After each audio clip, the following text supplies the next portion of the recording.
or calling on the leaders of Mount Kenya to rise against each other.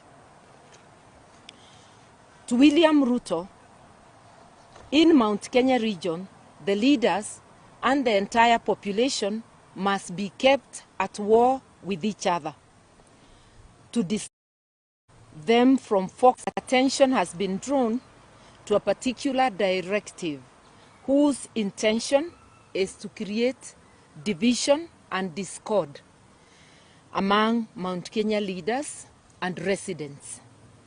The direct attacks on the former President Uhuru Kenyatta are not only unwarranted, but are unacceptable.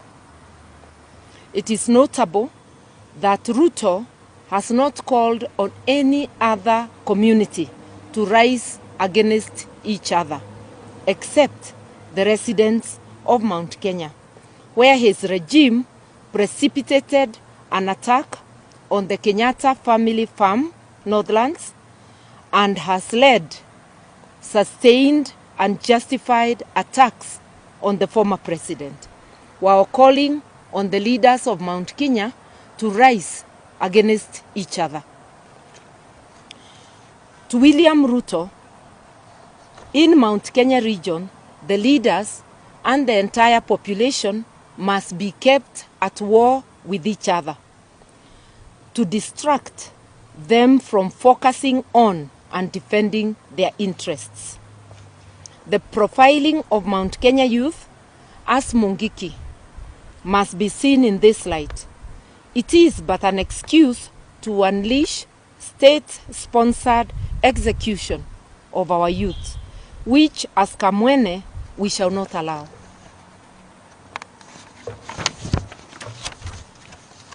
We noticed last Friday youth from Kericho County armed with bows and arrows, literally given police cover to attack another community within Sondu area, resulting in serious injuries and death.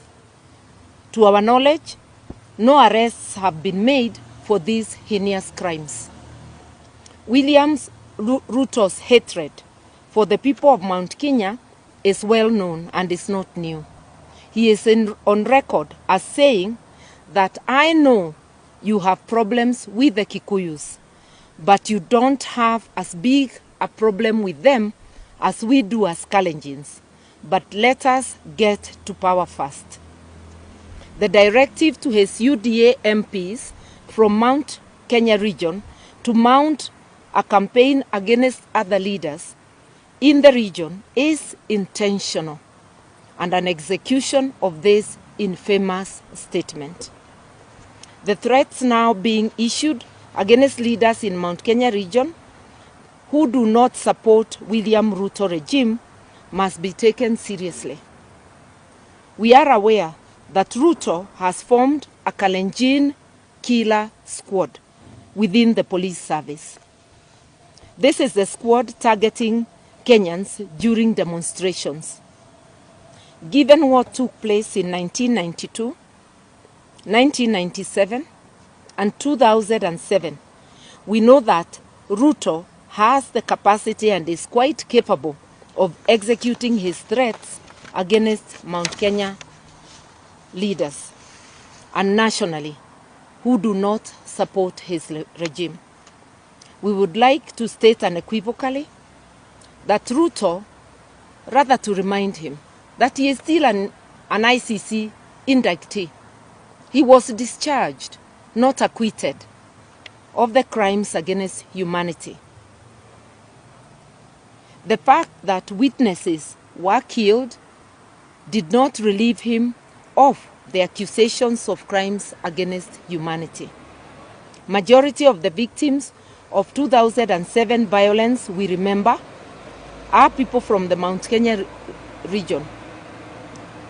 We will not, as Kamwene, allow Ruto to take us back to the 2007-2008 carnage.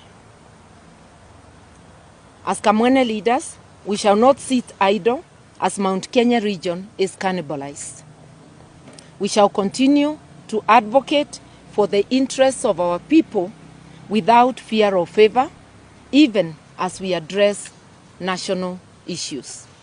That's the end of the statement. We are calling upon the residents of Mount Kenya not to be cowed, to come out in large numbers and join other Kenyans in expressing their opposition to the punitive taxes and also their displeasure with other issues. No ngire hakirinde ta kiria kirega gukorwo ka mukunji kana irinde iria ikoragwo ithutha witu. No ona wina mbeca cigana ungihota kuriha kirinde kia muthemba ucio. Cemanio tweta